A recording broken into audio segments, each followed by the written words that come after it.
welfare of companion animals. We are a no-kill facility providing a safe haven to thousands of animals each year.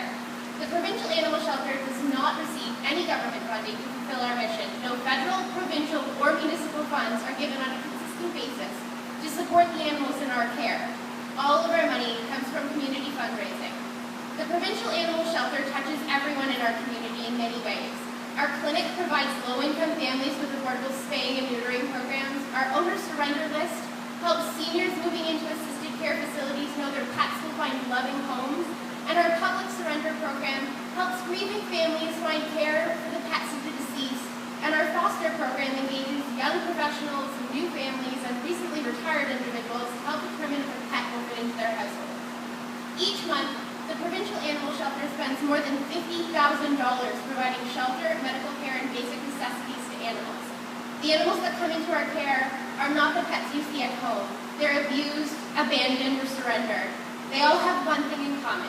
They deserve undivided attention and a second chance at a safe, happy life, full of love.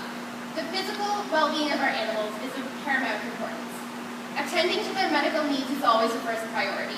It's too often that animals are in need of serious medical attention when they come into our care, and it often extends beyond our capabilities with our current infrastructure.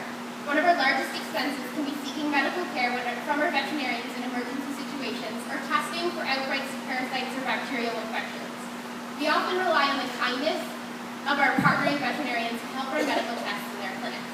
While their generosity is much appreciated, we can often wait up to 2 weeks for results. If we were running our own hospital, we could expect same-day results, thus allowing us to diagnose and treat earlier, reducing pain and suffering in the ill animal, and also controlling any risk for the spread of disease amongst the other animals in our care.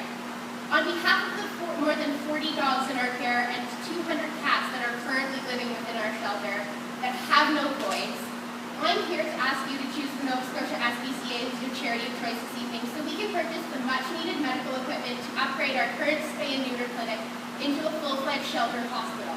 Our clinic opened in April of 2013 and performed more than 2,000 surgeries within its first year while operating only 3 days a week. Recognizing how important the clinic is for both our shelter and the rescue groups who use our facility to spay and neuter the animals in their care, we are now open 4 days a week. We'd love to take the steps needed to become a shelter hospital, and with your help, we could do that.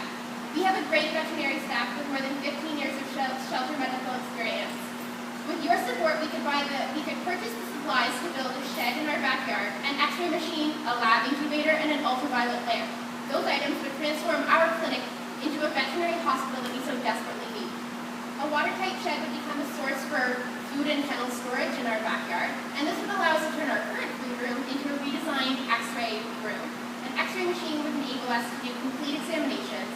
The ultraviolet light would help us identify skin diseases and parasites faster and allow the animals to receive treatment sooner. And a lab incubator could help us test the animals in our care for blood and bacterial infections. This summer alone, we had 23 puppies born in our shelter, bottle-fed 19 motherless kittens, provided foster care for more than 30 mother cats and their litters of kittens, performed life-saving surgery on a cat that had been hit by a car and rescued by our investigators, and I'm happy to say that Lieutenant Dan has since found a home and has learned to walk on 2 legs, rescued a dog who had fur that was so severely matted by his previous owners we had to amputate part of his leg.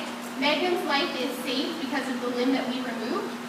And we found a new home for Daisy, who was one of the dogs that had been in our foster care program for 8 months, recovering from a severe case of mange that will never allow her to grow a full coat of fur again. Imagine how long this list could be with your help. A donation from the 100 Women Who Care could mean greatly improving our ability to help the abused, neglected, and abandoned animals right here in our own community without compromising our daily work. I hope that we've conveyed the need for your help and the significant impact that your donation can have on the welfare of animals in our care and in our community. Helping us tonight will help us for years to come. Thank you so much.